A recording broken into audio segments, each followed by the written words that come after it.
জুলাই অভ্যুত্থানের মধ্যে দিয়ে যেন আমরা দেখতে পাই যে অসমাপ্ত জাতীয় মুক্তি সংগ্রামের যেন একটা সমাপ্তির জায়গায় আমরা আসতে পেরেছি।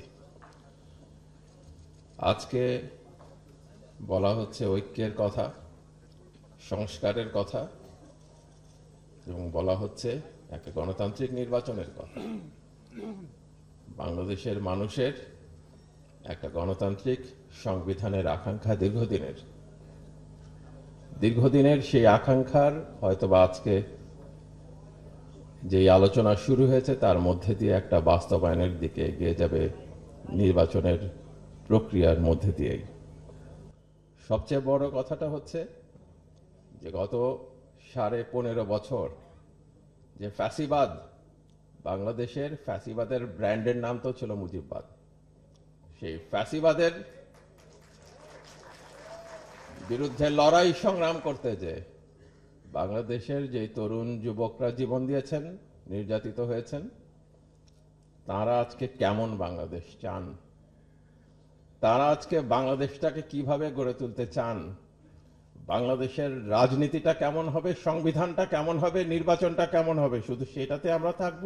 এবং তার সঙ্গে এটাও বলবো যে উচ্চ কক্ষ, নিম্ন কক্ষ বা রিপ্রেজেন্টেশন কেমন হবে, শুধু সেটা না, স্থানীয় পর্যায়ে ক্ষমতার ভিত্তি কেমন হবে, সমস্ত ক্ষমতা কি সংবিধানে সংসদ সদস্যদের প্রতি দেয়া থাকবে, নাকি স্থানীয় পর্যায়ে স্থানীয় সরকার ব্যবস্থা গড়ে তোলা হবে, যেখানে সাধারণ মানুষ, বাংলাদেশের খেটে খাওয়া মানুষের অবস্থান থাকবে। এই প্রক্রিয়াটাই আজকের এই আলোচনার মধ্যে দিয়ে উদ্যোগ নেওয়া হয়েছে। এই প্রক্রিয়াটাই বিভিন্ন সংস্কার কমিশনের রিপোর্টগুলির ভিত্তিতে আসবে।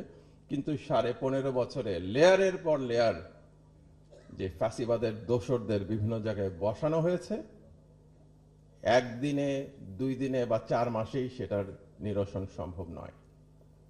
এটার জন্য সমর্থন লাগবে জনগণের, প্রেসার লাগবে জনগণের পক্ষ থেকে। আপনারা দেখছেন বিভিন্ন ঘটনা ঘটছে, আমার বিস্তারিত বলার দরকার নাই। বারে বারেই জাতীয় পতাকাকে খামচে ধরার চেষ্টা করছে সেই পুরানো শকুন। প্রতিহতের জায়গা আমাদের বজায় রাখতে হবে।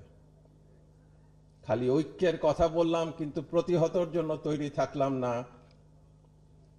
নিয়ন্ত্রণটা ছেড়ে দিবেন না। যখন নিয়ন্ত্রণ ছেড়ে দিবেন আপনাদের হাতের বাইরে চলে যাবে। আর সেই কারণেই আপনাদের সবাইকে অভিনন্দন জানাচ্ছি যে আপনারা এসেছেন এই ঐক্য, সংস্কার এবং নির্বাচন সংক্রান্ত আলোচনায়। কিন্তু তার পিছনের চিন্তাটা যেন থাকে, আমরা কিন্তু একটা অসমাপ্ত জাতীয় মুক্তি সংগ্রামকে সমাপ্ত করার জায়গায় এসে দাঁড়িয়েছি। আমরা কিন্তু একটা ফ্যাসিবাদের বাংলাদেশ ব্র্যান্ডকে পরাজিত করে আজকের বাংলাদেশে দাঁড়িয়েছি। আমরা যেই বাংলাদেশ চাই সেই বাংলাদেশে যেন কখনোই আর ফ্যাসিবাদ ফেরত না আসে, কারণ ফ্যাসিবাদের উদ্দেশ্যই হচ্ছে বারে বারে ফেরত আসার চেষ্টা করা। আর এই কথা বলে আপনাদের থেকে বিদায় নিচ্ছি। সবাইকে ধন্যবাদ।